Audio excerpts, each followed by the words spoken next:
que ce qui est écrit Souko, sans le vav, fait référence au monde inférieur, qui est Malkout. Elle doit nourrir les autres ministres désignés du monde pendant ces 7 jours sacrés, ce qui est le secret des 20 oxènes qui sont offertes pendant les 7 jours de Soukhot, alors qu'elle reçoit encore la joie de son mari. C'est nécessaire pour elle afin qu'il ne s'incite pas pendant la joie, et elle les permet de se délecter de cette nourriture. Leurs offrandes sont plus abondantes que d'habitude afin qu'ils soient occupés par elle et ne se mêlent pas à la joie des enfants d'Israël. Ceci est similaire au fait de donner une partie du bouc du premier jour du mois, et le bouc à Azazel. Quelle est la joie des enfants d'Israël? C'est le jour de Shmini Atzeret, le 8e jour de Soukhot, jour de la convocation. 139. Venez et regardez, pendant que les autres princes désignés se réjouissent et mangent la nourriture que les enfants d'Israël leur préparent, à savoir les 70 oxènes, ils préparent un trône pour le saint, béni soit-il, d'en bas au même moment, ce qui signifie qu'ils préparent Malkout pour être un trône pour le saint, béni soit-il,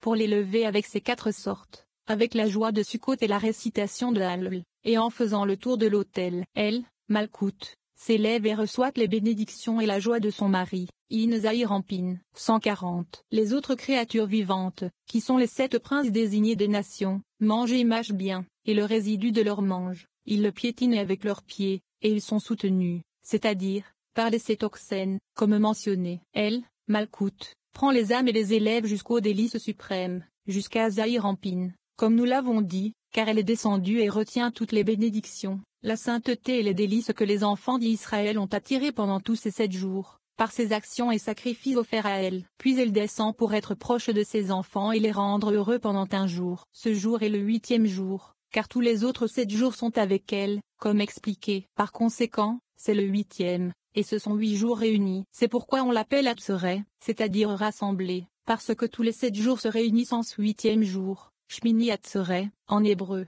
Et on l'appelle 8e, c'est-à-dire 8e jour de convocation. Il ne 8e que parce qu'il inclut les 7 autres. C'est pourquoi il est appelé par 2 noms. Il est appelé 8e parce qu'il est le 8e des 7 jours, et il est appelé convocation parce qu'il inclut en lui tous les 7 jours ensemble. 17. Que le nom d'Hachem soit béni. Nous apprenons que le secret du verset titre a été révélé à Rabbi Tchak Torah dans un rêve. Cela signifie que le mot béni, Mevorak, commence par être dur et se termine par être doux. C'est comme à Rosh Hashanah où il est dur avec un jugement sévère, et à Shmini Atzeret où il est doux avec de la joie. Nous lisons la différence entre le jugement supérieur qui est masculin et le jugement inférieur qui est féminin. Ce dernier commence dur mais s'adoucit jusqu'à devenir joyeux le 8e jour de la convocation. Le jugement supérieur s'est réveillé le jour du déluge, mais depuis lors, il n'a pas habité le monde parce que le monde ne peut pas le supporter. Même pour un instant. C'est la miséricorde d'Hachem qui a sauvé le monde entier de la destruction. Après cette explication, le vieux sage révèle son identité. Il est Noré Saba, et nous apprenons que Noré signifie lumière.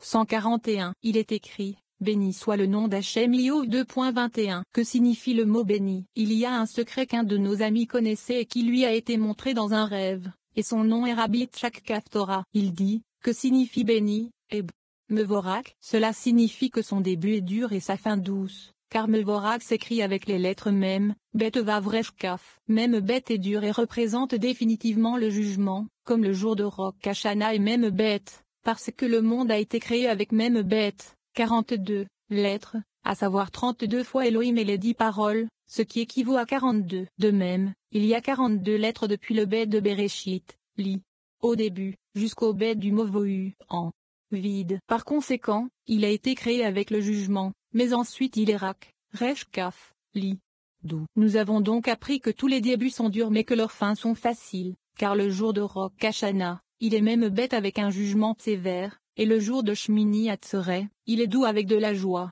142. Viens et regarde. Quelle est la différence entre le jugement supérieur, à savoir, la colonne gauche de Bina qui est le secret d'Isaac, c'est la lumière mâle, et ce jugement de la femme, dans le jugement supérieur du mal qui illumine d'en haut vers le bas, le début et la fin sont durs, et personne ne peut résister à ces jugements. Plus ça va, plus ça devient fort. Une fois qu'il commence, il ne nous quitte plus jusqu'à ce qu'il consomme et détruise tout et qu'il ne reste plus rien. Mais dans l'autre jugement inférieur, nommé dans le Malkout, qui est la lumière de la femme qui s'illumine de bas en haut, le début est dur, nommé le Rosh Hashanah, et au fur et à mesure qu'il avance et s'étend, il s'affaiblit jusqu'à ce que le mochin du visage brille le 8e jour de convocation. C'est comme la femme, dont la force est faible. 143. Il demande, quand le jugement supérieur de l'homme s'éveille-t-il pour habiter le monde? Il répond, le jour du déluge. Par conséquent, il ne restait rien dans le monde, sauf l'arche de Noé, qui est semblable à l'arche céleste, qui est Malkout, qui porte cette dureté du jugement, étant un feu qui porte du feu. Si le Saint, béni soit-il, n'avait pas préparé l'arc pour lui, et s'il n'y avait pas eu de miséricorde dans le monde entier aurait été détruit, comme il est écrit, Hachem, Iudevave, était assis sur le trône au moment du déluge. Tesilim 29 2.10. Car le nom de Iudevave est miséricorde. C'est pourquoi, à partir de ce moment-là et à partir de maintenant, le jugement supérieur ne s'attarde pas sur le monde, car le monde ne peut pas le supporter, même pour un seul instant. 144. Pendant ce temps, Rabbi Shimon pleurait et se réjouissait. Ils levèrent les yeux et virent 5 personnes parmi celles qui s'étaient retirées dans la nature, qui étaient allées chercher le vieux sage pour qu'il leur parle de la Torah. Ils se levèrent. Rabbi Shimon dit, à partir de maintenant, quel est votre nom? Il répondit, Noré Saba. Puisqu'il y a un autre Noré parmi nous, il m'appelle Noré Saba. Ils ont marché avec lui, Rabbi Shimon et sa compagnie, pendant 3000. Rabbi Shimon dit à ces autres personnes, pourquoi faites-vous ce voyage? Ils répondirent, nous sommes venus chercher ce sage pour nous enseigner la Torah, car nous buvons son eau dans le désert, c'est-à-dire qu'ils sont ses étudiants dans le désert. Rabbi Shimon s'est approché et a embrassé ce sage. Il lui dit, ton nom est Noré et tu es une lumière, et la lumière habite avec toi. Parce que Noré signifie lumière. 18. Il sait ce qu'il y a dans les ténèbres. Rabbi Shimon explique que le verset titre signifie que Dieu a révélé des choses profondes et cachées, car si ce n'était pas l'obscurité de la gauche, les profondeurs et les choses cachées ne seraient pas révélées. Il dit que la lumière demeure avec lui fait référence à la lumière qui a été révélée à partir de l'obscurité, et cette lumière a été révélée à nous tous à partir de l'obscurité qui était dans le désert.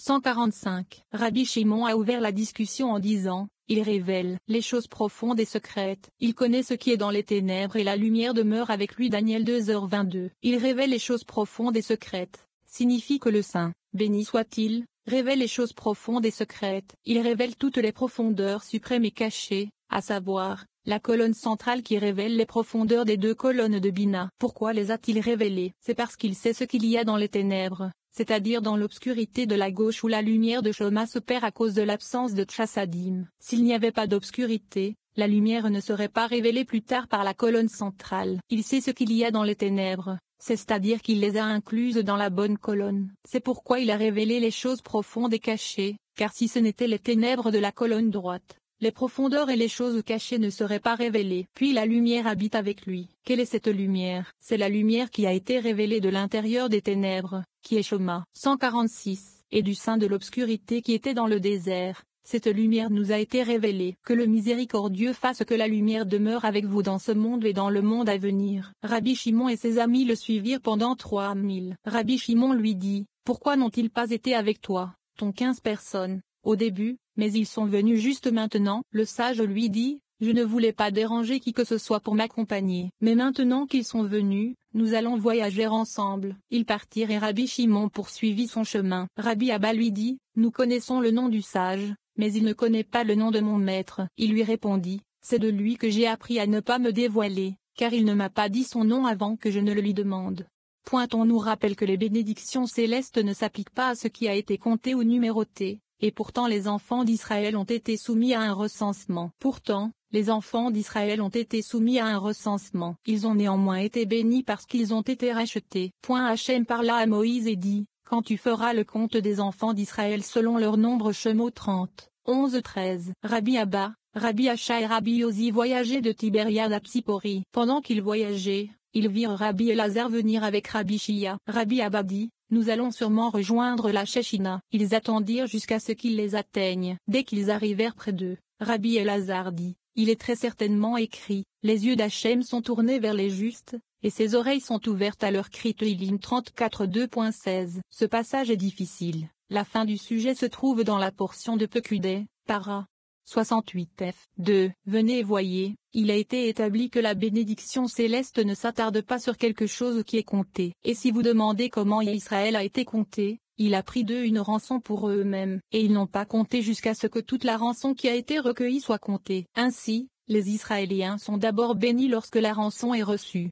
puis, Une fois qu'ils ont compté la rançon, les Israéliens sont à nouveau bénis. Nous constatons donc que les Israéliens sont bénis au début et à la fin, et qu'ils n'ont pas souffert de peste. 3. Il demande, pourquoi un fléau est-il causé par le comptage? Il répond, parce que la bénédiction ne s'attarde pas sur ce qui est compté, et comme la bénédiction est partie, l'autre côté s'y attarde et peut nuire. Par conséquent, nous recevons une rançon et la rachetons afin de faire le comptage. Et nous avons déjà discuté et appris cela. 2. La moitié d'un shekel. Rabbi Shimon commence par parler du commandement de donner la moitié d'un shekel, et dit que c'est comme le vave placé entre les deux ais. Le berger fidèle, Moïse, poursuit avec une discussion sur le commandement de sanctifier le mois. Il dit que la lune sainte, Malkout, est la mariée qui devient sanctifiée par la Vura de Zahir Ampin, dans laquelle se trouvent les Lévites, qui seront également sanctifiés. Ensuite, lorsque la lune devient visible, nous la bénissons avec Tiferet, Reyamemna, le berger fidèle.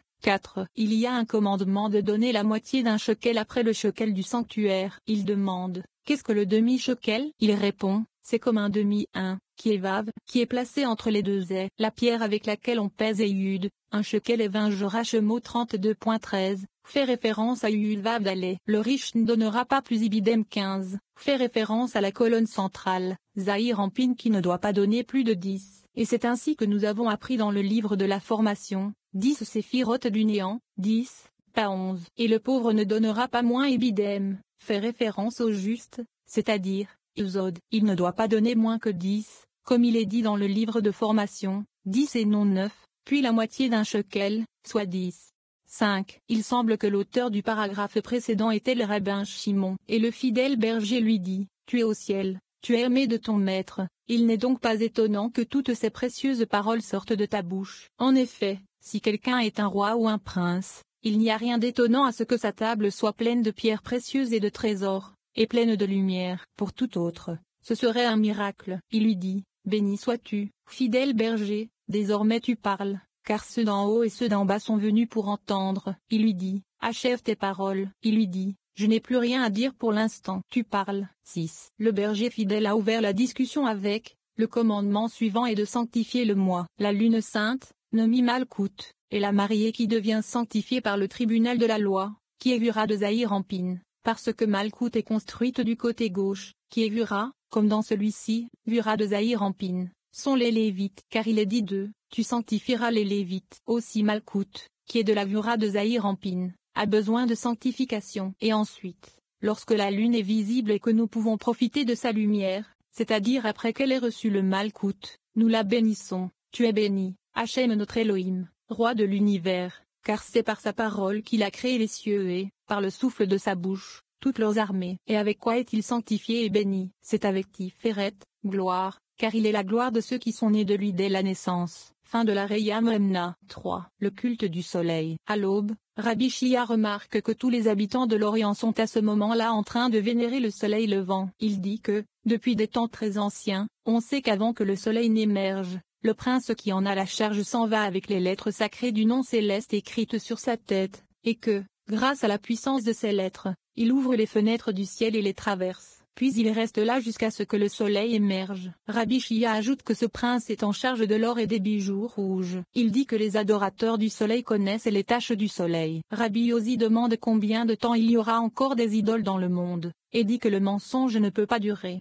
7. Rabbi Yosi et Rabbi Shia étaient en voyage. Alors qu'ils marchaient encore, la nuit tomba et ils s'assirent. Pendant qu'ils étaient encore assis, l'aube commença à s'éclairer. Ils se levèrent et continuèrent. Rabbi Shia dit, regarde, l'Orient s'est éclairé. Maintenant, tous ces habitants de l'Orient, des montagnes de lumière, se prosternent devant cette lumière qui éclaire à la place du soleil, avant qu'il n'émerge sur la face de la terre, et l'adorent. Beaucoup adorent le soleil après sa sortie. Ils adorent cette lumière de l'aube naissante, et l'appellent la divinité des joyaux lumineux. Et ils jurent par la déité des joyaux illuminateurs. 8. Et vous pouvez vous demander si ce culte n'est pas vain. Depuis les temps les plus reculés, on sait que lorsque le soleil brille, avant qu'il n'émerge sur la face de la terre, le prince désigné sur le soleil s'en va, avec les lettres sacrées du nom suprême écrites sur sa tête. Par la puissance de ces lettres, il ouvre toutes les fenêtres du ciel, les frappe et les traverse. Et ce prince entre dans la lueur qui brille autour du soleil, avant son émission, et y reste jusqu'à ce que le soleil émerge et se répande sur le monde.